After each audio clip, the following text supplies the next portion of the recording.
রাধে রাধে বন্ধুরা, টুম্পা ডেইলি লাইফস্টাইলে সবাইকে স্বাগত। সকাল সকাল এখন উঠে গেছি, এখন 5:30 বাজে। ফ্রেশ হচ্ছি। মেয়ের পরীক্ষা চলছে, আজকে অবশ্য লাস্ট পরীক্ষা, তাই আগে নিজে ফ্রেশ হয়ে নিই, তারপরে ওকে ডাকি।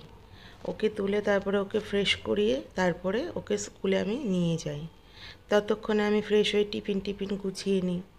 না হলে জানেন তো, ঘুম থেকে উঠতে বাচ্চারা একটু দেরি করে।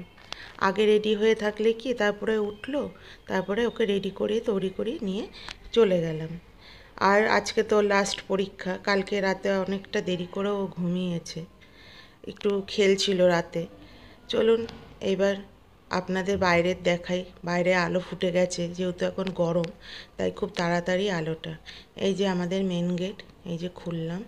চলুন, এই দেখুন সকালে কি সুন্দর আলো ফুটে গেছে। 5:30 বাজলেও কী হবে, মনে হয় না যে এখন 5:30 বাজে। চলুন দেখা হবে আবার পরে মেয়েকে স্কুলে দিয়ে এসে। মেয়েকে স্কুল থেকে দিয়ে আসার পরে আমি একটু গ্রিন টি বানিয়ে নিলাম। গ্রিন টি আমি সকালবেলায় গ্রিন টিটাই বেশি খাই, কারণ দুধ চাটা আমি সকালবেলায় বেশি খাই না। কোনো কোনো সময় বিকেলবেলায় হয়তো খাই, কিন্তু সকালবেলায় আমি গ্রিন টিটাই খাই। আর গ্রিন টিটাও শরীরের পক্ষেও ভালো, সবাই অবশ্য এখন খায়, আমি বলে না। আমার 1 কাপ গ্রিন টি আর একটা বিস্কুট। যেহেতু বিস্কুট আমি একটাই নিই, কারণ মিষ্টি আমার বেশি পছন্দ না, তাই শুধু একটা বিস্কুটই নিই, জাস্ট একটু খালি পেটে চাটা খাবো না বলে, তাই জন্য। চলুন এবার গিয়ে চাটা নিয়ে বসা যায়। এই যে আমার রুম, এখানেই বসে আমি সকালের চাটা খাই। দেখুন আলো কি সুন্দর। আমার ঘরের প্রত্যেকটা ঘরের কিন্তু জানলা দিয়ে খুব সুন্দর রোদ ঢোকে। আর এখানটায় বসে চা খাওয়া মানে যে সামনে পুকুর, ফ্ল্যাট, সব কিছু দেখে বেশ বসে বসে চা খেতেও ভালো লাগে। আর হচ্ছে এখান থেকে যারা সবাই যায়, দেখা হয়, সকালে অফিস যায়, স্কুলে যায়, বাজারে যায়, তাদের সাথে দেখা, এখানে বসে দুটো কথাও বলি, আমার চা খাওয়া হয়ে যায়। চলুন আপনাদের সাথে একটু আজকে কথা বলি। আর হ্যাঁ, আমার ভিডিওটি কেউ স্কিপ করবেন না, একটু দেখবেন সময় বার করে অবশ্যই। আর আমি একা একা চা খাচ্ছি এই কারণেই, বর কলকাতার বাইরে এখন অফিসের কাজে। আর মা বাবা সকালেই চা খেয়ে নিয়েছে, কারণ মা মর্নিং ওয়াক থেকে এসেই চা খেয়ে নেয়। যেহেতু ওরা সুগারের পেশেন্ট, তাই বেশি বেলা করে না। আমি ওকে মেয়েকে দিয়ে এসে একটু মর্নিং ওয়াক করে একটু স্কুলের সবার সাথে কথা বলে একটু আসতে লেট হয়ে যায়, তাই জন্য বাবা মা আগেই চা খেয়ে নেয়। বিকেলে অনেক সময় একসাথে বসে চা খায়, কিন্তু সকালটা হয় না সবার, যেরকম যার। আর আমি এই জন্য এখন একাই বসে চা খাচ্ছি আর আপনাদের সাথে গল্প করছি। চলুন। হ্যাঁ, আপনারা ভাবছেন আমি কেন গ্রিন টি খাচ্ছি, আমি তো ডিটক্স ওয়াটারের কথা বলেছি। হ্যাঁ, ডিটক্স ওয়াটারটা আমি খাই সকালে, যখন মেয়েকে স্কুলে দিতে যাই তখন ওকেও 1 গ্লাস দিই আর আমিও 1 গ্লাস করে রোজ ডিটক্স ওয়াটারটা খাই। ওটা কিন্তু খাওয়া শরীরের পক্ষে খুব ভালো।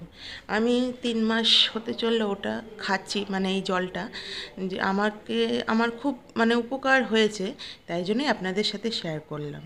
আপনাদের যদি ভালো লাগে আপনারা খেতেই পারেন, আর না ভালো লাগলে জোর করব না, যে মানে এটা যার যার রুচি, এখন সে খায়। হ্যাঁ, কিন্তু খাওয়াটা ভালো আমি অবশ্যই বলবো। আর আমার চ্যানেলটি যদি আমার এই ভিডিওগুলি যদি ভালো লাগে, তাহলে আপনারা চ্যানেলটিকে সাবস্ক্রাইব করে লাইক শেয়ার কমেন্ট করতে কিন্তু ভুলবেন না। আপনাদের ভালোবাসা মানে খুবই দরকার আমার এই নতুন জার্নিটাকে এগিয়ে নিয়ে যাওয়ার। জানেনই তো, নতুন কিছু শুরু করলে সবারই মানে একটু সাপোর্ট লাগে, একটু শুভকামনা লাগে। তাই আপনারা যদি সাপোর্ট করেন তাহলে আমি নতুন নতুন ব্লগ দেব। আর আমি আমার এখন এই বসে বসে চা খাচ্ছি আর আপনাদের সাথে কথা বলছি। কি করব বলুন, একা একা চা খেতে তো ভালো লাগে না, তাই ভাবলাম একটু ব্লগ বানাই, আপনাদের সাথে কথা বলি আর একটু চা খাই। আর আপনারা কোথা থেকে আমার ব্লগগুলো দেখছেন কমেন্ট করে নিশ্চয়ই জানাবেন। কে কোথায় থাকেন বলবেন। আর আমার ব্লগগুলো দেখার সময় যদি আমার কথায় যদি কোনো ভুল ত্রুটি হয়, তাহলে মার্জনা করবেন, আমাকে কমেন্টে জানাবেন, যাতে পরে সেই ভুল ত্রুটিগুলো আমি না করি। অবশ্যই আমি চেষ্টা করব, কিন্তু হয়ে যায়, মানুষ মাত্রেই তো ভুল হয়, জানেনই তো, কী বলবো আর বলুন। আর আমি তো নতুন এই লাইনে, তাই অতটা মানে কিছু বুঝি না, তাও যেটুখানি। আর হ্যাঁ, আমি আজকে বিশেষ করে এই ব্লগটি করছি একজনের জন্য। সে হচ্ছে পপি কিচেনের পপি দিদিভাই।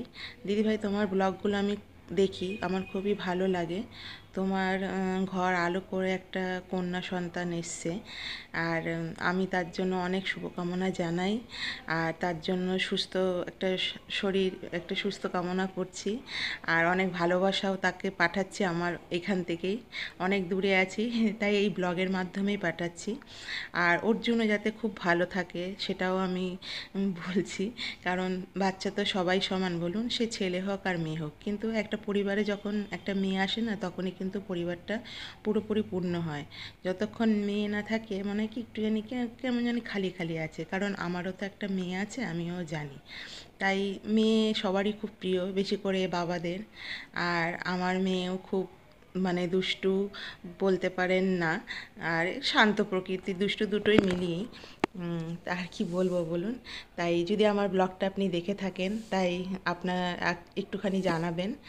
আর চলুন, আর কি বলবো, আমার ব্লগগুলো সবাই দেখবেন, আশা করি ভালোই লাগবে। আবার দেখা হবে নতুন কোনো ব্লগে। চলুন, bye bye, tata, see you.